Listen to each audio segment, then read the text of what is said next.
It's August 11th, 2025. Today on Game Rant, we break down how Square Enix created a 1900 increase in operating profit, Battlefield 6 beta asks players to uninstall Valorant, and Light of Motrium is already seeing changes following last week's Sony lawsuit. All this and more. Square Enix is home to some of the longest enduring and best-selling video game franchises of all time, including Dragon Quest and Final Fantasy. But they're also a publicly traded company, and recently Square Enix released their first quarterly earnings report. And before we get started, for those of you not versed in financial lingo, we're currently in the fiscal year of 2026. And when we say first quarter, we mean the April to June period. It can be a bit confusing, but just remember the fiscal year in this case ends in March. Now, this latest report from Square Enix gives us a good example of commerce versus development. As always, it's using its recent history of the same period as last year in comparison to the results for this year. For instance, the net sales slid by 15% when compared to the net sales from April to June of 2024, totaling around $401 million for the last quarter at last conversion from the yen to the dollar. Operating income also dropped a brisk 15%, down to $60.9 million.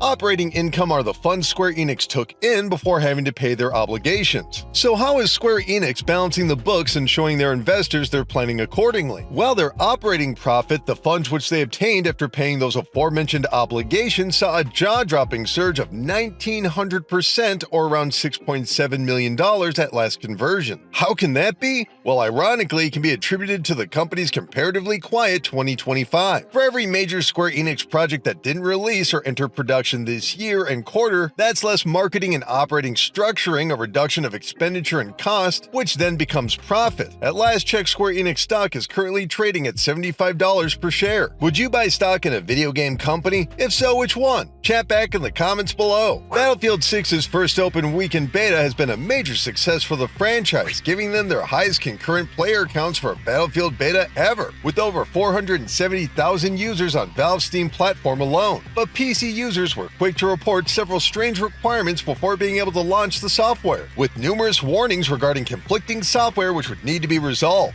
For some users, this meant disabling masking software. For others, it meant deleting virtual drives which could be used in cheating. But one of the more surprising problems centers on the game Valorant. Riot's first-person shooter apparently uses a form of anti-cheat software which is not compatible with Battlefield 6's Javelin protection system, which meant, yes, players wanting to enter the beta needed to remove Valorant from their PCs in order to end the conflict between anti-cheat software. Battlefield 6's efforts for fair play have seen waves of cheaters banned, blocking over 330,000 players already. But that certainly hasn't stopped others from exposing the weakness of the Javelin system. As we reported last week, several users shared unedited videos of developer debug modes being engaged by users with the help of third-party software. Currently, the Battlefield 6 beta is on hiatus, but don't worry, players will have another chance starting this Friday, August 14th through Sunday, August 17th. Did you get a chance to play the beta? How about on PC? Chat back in the comments below. It's been a relatively quiet period for PlayStation developer Naughty Dog, best known for their franchises The Last of Us and Uncharted. Meanwhile, little is known about their upcoming project and first new series in over a decade, Intergalactic: The Heretic Prophet. But if a recent job listing is anything to go by, another trailer is in the works. Over on X, formerly known as Twitter, Naughty Dog Jobs, the official account for employee recruitment, is seeking, quote, gameplay capture artists. Do you have an eye for cinematic gameplay and the determination to get that perfect run? Join us as a gameplay capture artist and help showcase our worlds through stunning shots and gameplay, end quote. The listing goes on to mention their focus on Intergalactic: The Heretic Prophet, giving us some insight into this new sci-fi game's development. It's been less than a year since we got a peek at Intergalactic during the 2024 Game Awards, but there's still a significant amount of basic gameplay and narrative yet to be revealed. What are you hoping to see in the next trailer? Chat back in the comments below. We've got much news, no time to talk. That's a quick news blast. Early access ARPG Titan Quest has already cleared an impressive 300,000 copies sold within its first 72 hours alone, according to THQ Nordic. Ubisoft revealed, then deleted, a post on their official website stating Rob Mack from It's Always Sunny in Philadelphia will star in a television adaptation of the Far Cry series. A brand new co-op puzzle game has launched on Steam and it's free. Wires and Whiskers currently has a very positive rating and released late last month. And following a report from last week, Tencent has already begun making changes to their controversial Light of Motrium following a lawsuit from Sony, claiming infringement on their Horizon property, notably altering the Steam page screenshots and changing language such as a reference to the animal machines now called colossal machines. Anyway, that's gonna do it for this video, but we'll be back tomorrow. In the meantime, why not check out Christian Buckley's video about Marvel Rivals and how the game has evolved since launch. Link in the description below. Keep clicking around here at Game Rant, and we'll see you next time. Thanks, everybody.